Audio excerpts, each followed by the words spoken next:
మనకు శత్రువైన ప్రతి ఒక్కడితో కాలు దువ్వడం కాదు, మన శత్రువుకు ఓ శత్రువు ఉంటాడు, వాడితో చేతులు కలపాలి, మన బలాన్ని పెంచుకోవాలి. ఆ మాత్రం సూత్రాలు నాకు తెలియవా?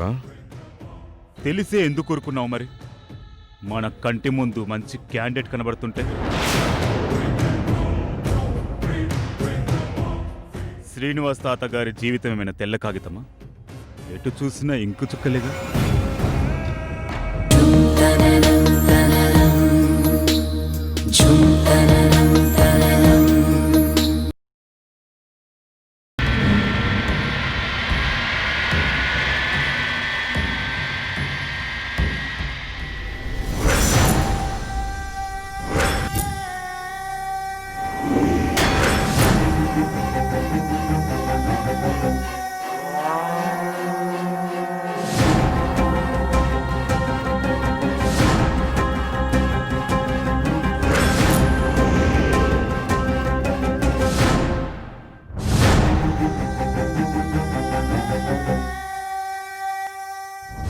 నమస్తే సార్. నమస్తే సార్.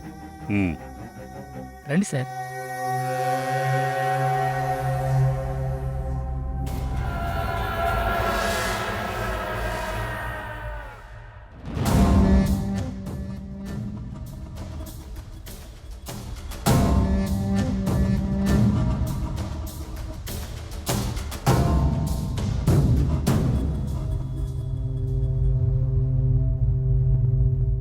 ఇంటికే కదా సార్? లేదు, అంతకుముందు వేరే చోటుకెళ్ళాలి. సార్ ఇప్పుడా? అవును, ఇప్పుడే.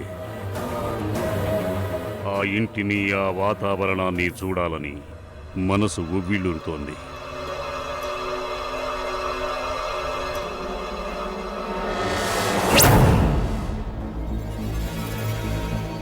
త్రిపాఠి సార్. నేను సిటీకి వచ్చినట్లు ఎవ్వరికీ తెలియకూడదు. Okay sir.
శ్రీనివాస్, చెట్టంతా నా కొడుకుని చంపేశావు.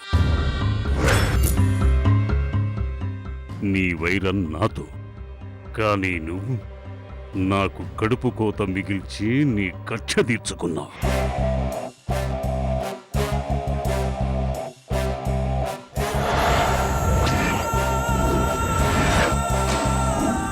ఇప్పుడు నా బిడ్డ బతికుంటే నేను మనవళ్ళు మనవరాళ్లతో ఎంతో ఆనందంగా గడిపేవాణ్ణి. కానీ అంతా సర్వనాశనం చేశావు శ్రీనివాస్.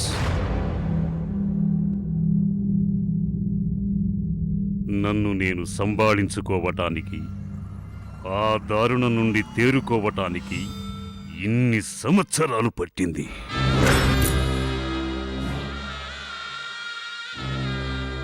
నేను మళ్ళీ వచ్చాను. నా పగ ఇంకా పచ్చిగానే ఉంది. అది చల్లారేదాకా, నీ తలపై దీపం పెట్టేదాకా నేను నిద్రపోను, నిన్ను నిద్రపోనివ్వను. ఇక నుండి గంట గంటకి ఓ గండాన్ని నువ్వు ఎదుర్కోవలసి వస్తుంది. నిమిష నిమిషానికి నీ గుండె వేగం పెరుగుతుంది.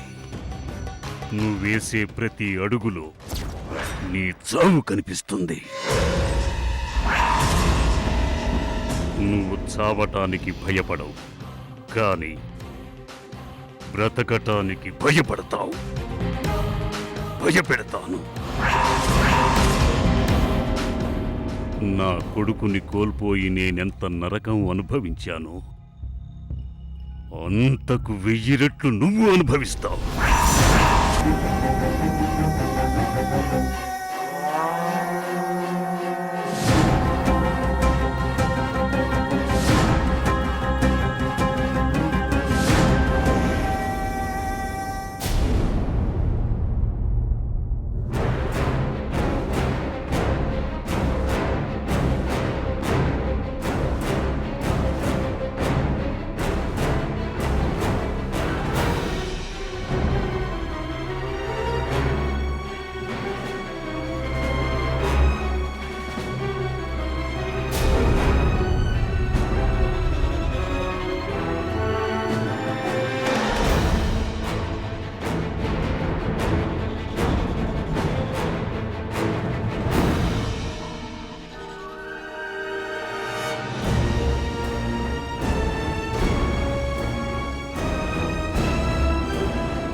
సార్,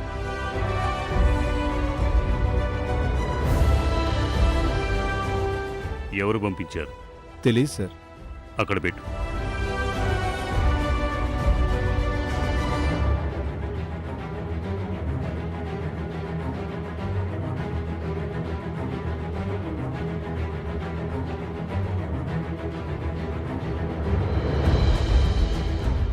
ఎవరు పంపుంటారు?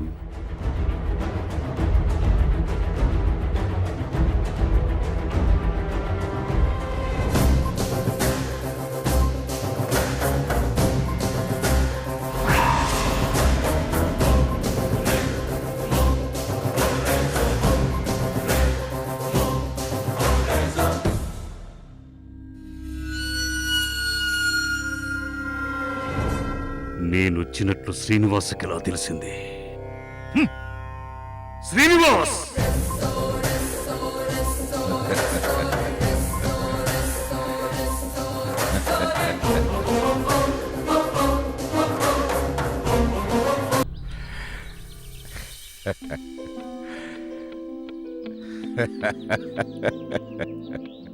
ఏంటన్నయ్యా నీలో నువ్వే నవ్వుకుంటున్నావు? ఏం లేదమ్మా, అప్పుడప్పుడు నేను కొంతమందిని ఆశ్చర్యపరుస్తుంటాను. అది గుర్తొచ్చి నవ్వుకుంటున్నాను. గుడ్ మార్నింగ్ మామాజీ. గుడ్ మార్నింగ్ మావయ్య. Good morning. Good morning. ఏంటి అన్నా చెల్లెలు ఒకేసారి కలిసి వచ్చారు? మీరందరినీ ఆశ్చర్యపరుస్తారు. మేము మిమ్మల్ని ఆశ్చర్యపరుద్దామని.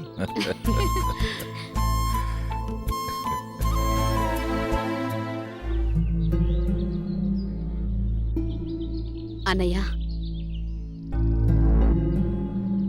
ఇక లల్లిని తీసుకొని నేను లండన్కి వెళ్ళిపోవాలనుకుంటున్నాను.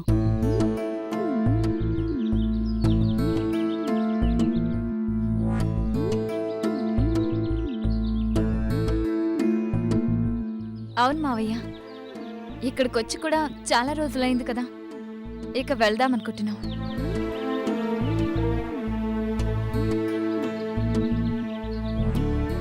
వెళ్ళిపోతారా? ఎక్కడికి వెళ్తున్నాం మావయ్య? రోజు ఫోన్ చేస్తాంగా. ఈ సంవత్సరం నా చదువు కూడా అయిపోతుంది. మమ్మీ కూడా అక్కడ పనులన్నీ పూర్తి చేసుకోవాలి కదా మావయ్య.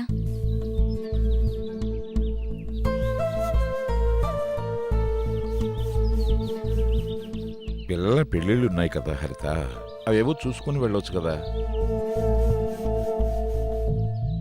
మళ్ళీ వచ్చేస్తాం అన్నయ్య. అన్ని పనులు పూర్తయి ముహూర్తాలు పెట్టుకోవడానికి ఇంకా టైం పడుతుంది కదా. అప్పటిదాకా ఇక్కడేం చేస్తాం? ఓ 2 months వెళ్ళినా కొన్ని పనులు ఫినిష్ అవుతాయి.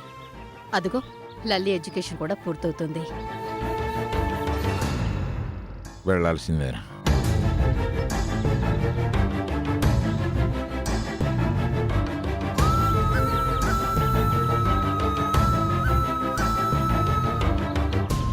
మామాజీ, నేనున్నాను కదా, మీరు డిసప్పాయింట్ అవ్వకండి.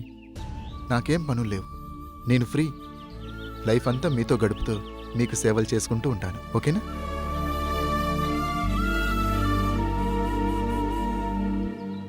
ప్లీజ్ మావయ్య, మీరలా మూడీగా ఉండకండి.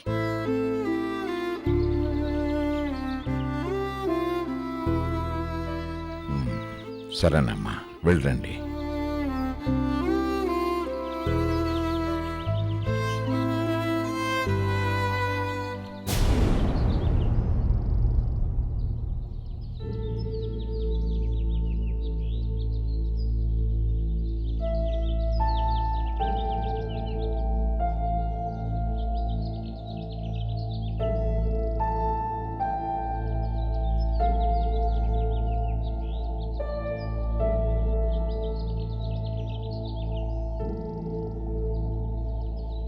నాకు చాలా భయంగా ఉంది వదిన.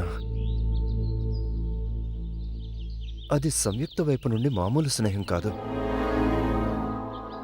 ఈ స్నేహం ఎవరికీ మంచిది కాదు. సంయుక్త రోజు రోజుకి వర్ధన్కి చాలా దగ్గరైపోతుంది.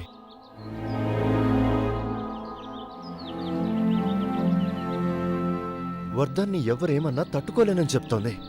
అప్పుడే అది తప్పని ఖండించాను.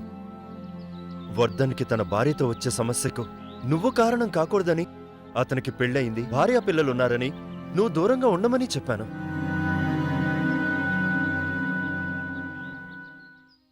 అయినా సంయుక్త పెద్దగా పట్టించుకున్నట్టు నాకు అనిపించటం లేదు. వర్ధన్తో ఎప్పట్లానే ఉంటుంది.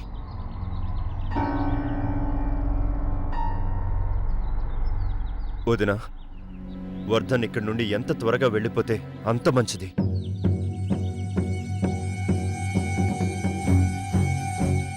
ఎందుకలా ఆలోచిస్తావు హరీష్? సంయుక్తకి తన ఆరోగ్య పరిస్థితి తెలుసు. అలాంటప్పుడు వర్ధన్ అంటే ఇష్టం ఉన్నా అతనికి హాని జరిగే పని ఎందుకు చేస్తుంది? వదినా, నీకు అర్థం కావడం లేదు. సంయుక్త ఆలోచనలు మారుతున్నాయి. తన మనసుకి రెక్కలు కట్టుకుంటుంది. ఇలాగే చూస్తూ పోతే ఎవరికీ మంచిది కాదు వదినా. ఆవేశపడ్డం కాదు హరీష్, కాస్త ఆలోచించు. ఆలోచించడానికి ఏం లేదు. నాకు నళిని నెంబర్ కావాలి.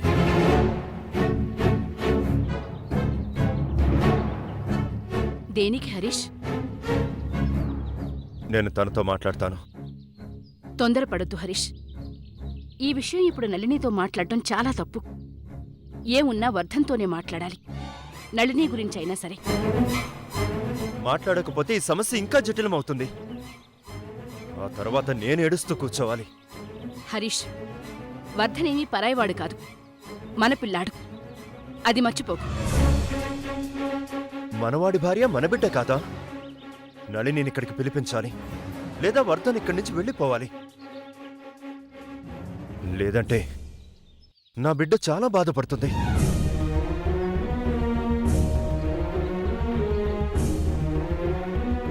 అలాంటి వ్యక్తితో బంధం పెంచుకుని అది ఉంచుకోలేక తెంచుకోలేక నరకం అనుభవిస్తుంది.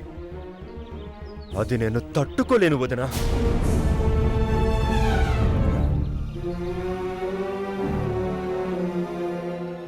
వస్తానన్నయ్య.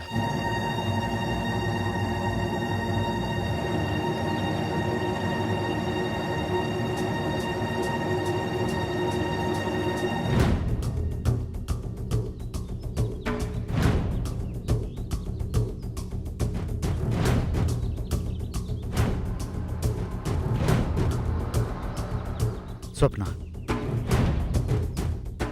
సమస్యలో ఉన్నవాళ్ళు ఆ సమస్యను చూసే కోణం వేరు, అదే సమస్యను బయట వాళ్ళు చూసే కోణం వేరు.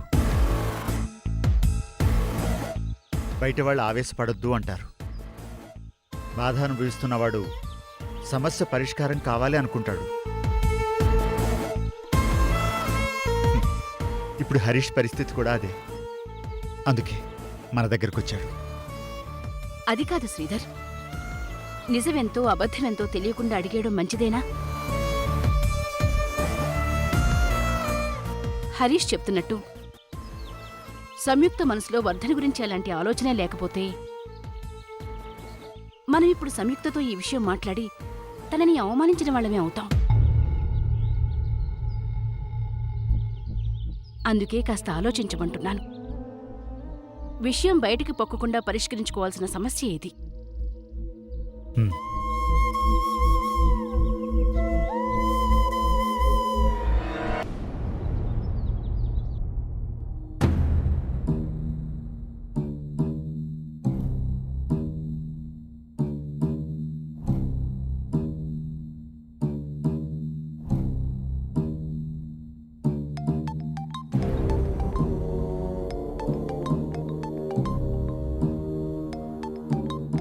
పాండు ఎందుకు చేస్తున్నాడు ఇప్పుడు?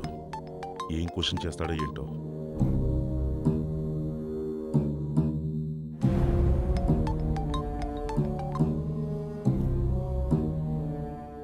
హలో గురూజీ. ఏం ధ్రువ, ఎలా ఉంది? నొప్పి తగ్గిందా? ఆ, కాస్త పర్వాలేదు. ఏమైనా గుర్తొచ్చిందా?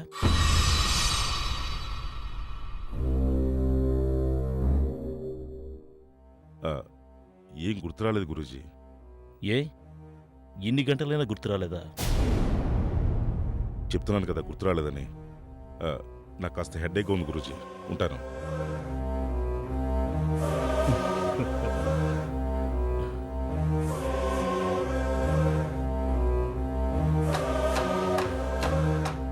ధ్రువ, నటించు, ఇంకా నటించు.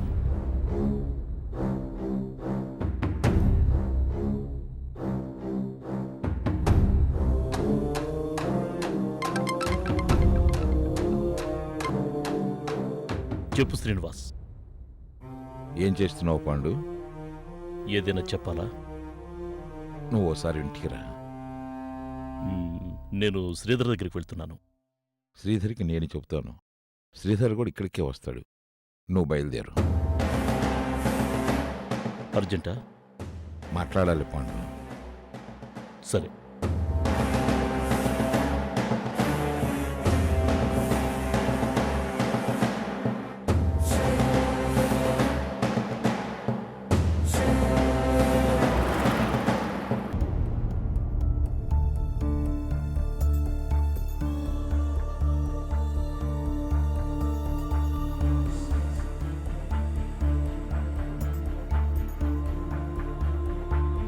ఏ నాన్నా, ప్రశాంత్తో మాట్లాడావా? ట్రై చేశాను మామయ్య, చాలా. కానీ నా వల్ల కాలేదు. తన కళ్ళల్లోకి చూసి నిజాన్ని చెప్పలేకపోతున్నాను మమ్మీ. ఎంత ధైర్యం కూడగట్టుకున్నా ప్రశాంతి మాటలు వింటుంటే నా ధైర్యం చచ్చిపోతుంది మమ్మీ. బాధపడకు నాన్న. ఒక విషయాన్ని చెప్పదలుచుకున్న వాళ్ళకి ఎదురుగా చెప్పలేనప్పుడు, నోట మాట రానప్పుడు లెటర్ ద్వారా చెప్పచ్చు.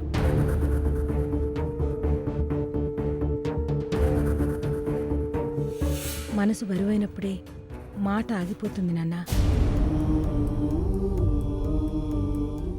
మన భావాన్ని వ్యక్తపరచడానికి కాగితం ఒక్కటే సరైంది. ఇప్పటికే చాలా ఆలస్యమైపోయింది. ఇంకా దాస్తే అనర్థమే. ఎన్నాళ్ళని అబద్ధం మీద జీవితాన్ని నిలబెట్టుకోగలవు? ప్రశాంత్కి ఇక నిజం తెలియాలి. లేదంటే నువ్వు కూడా మోసం చేశావనుకుంటుంది. జీవితం పంచుకోబోయేవాడివి. ఆ మాట నువ్వు వినకూడదు నాన్నా.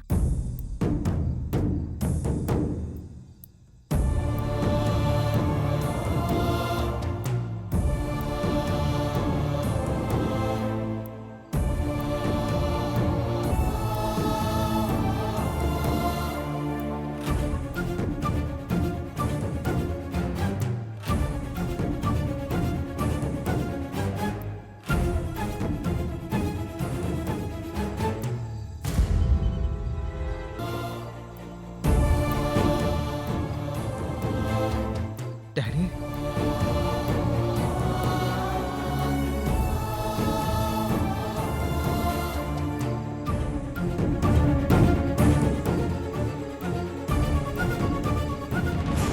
పృథ్వీ,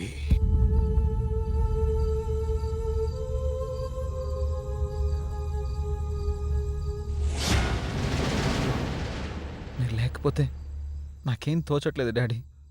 త్వరగా వచ్చేయండి.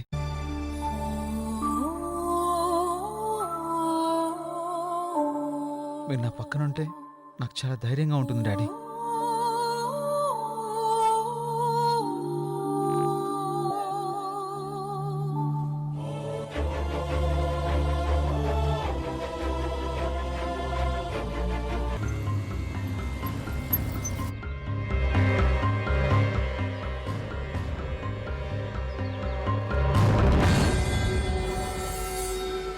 సార్, శ్రీనివాస్ కుటుంబానికి సంబంధించిన అన్ని వివరాలు తీసుకొచ్చాను సార్.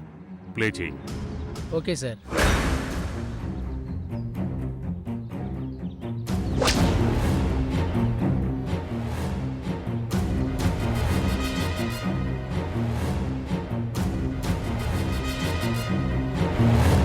సార్ చూడండి సార్.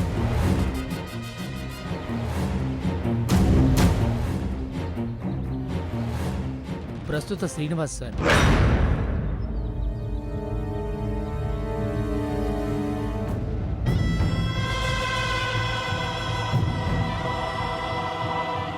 శ్రీనివాస్ తమ్ముళ్ళు హరీష్, శ్రీధర్.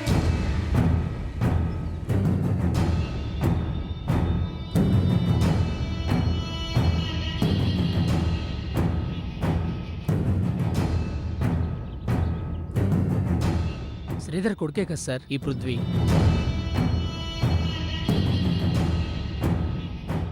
హ్మ్.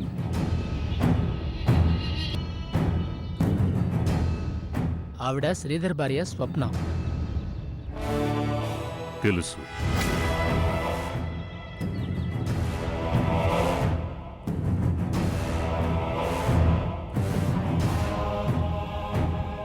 శ్రీధర్ కూతురు దివ్య, అల్లుడు వంశీ, వాళ్ళ కొడుకు పృథ్వీ, కూతురు కావేరి సార్.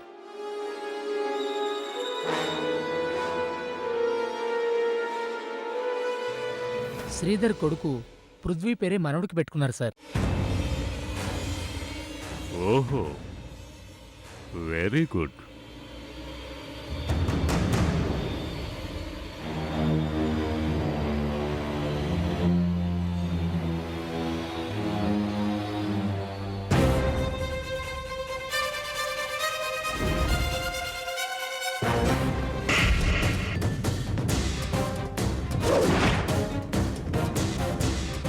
వీడు చాలా స్పెషల్గా కనపడుతున్నాడు.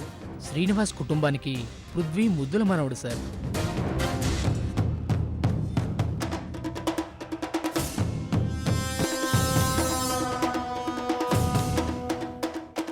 ఓకేనా సార్?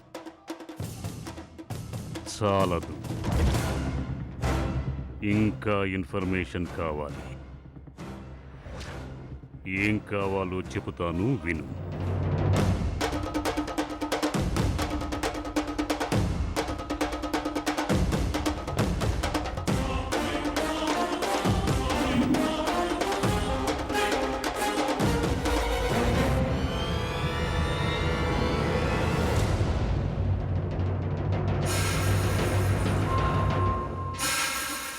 చెప్పింది అర్థమైంది కదా త్రిపాఠి? అర్థమైంది సార్. మ్మ్. ఓకే సార్, నేను చూసుకుంటాను.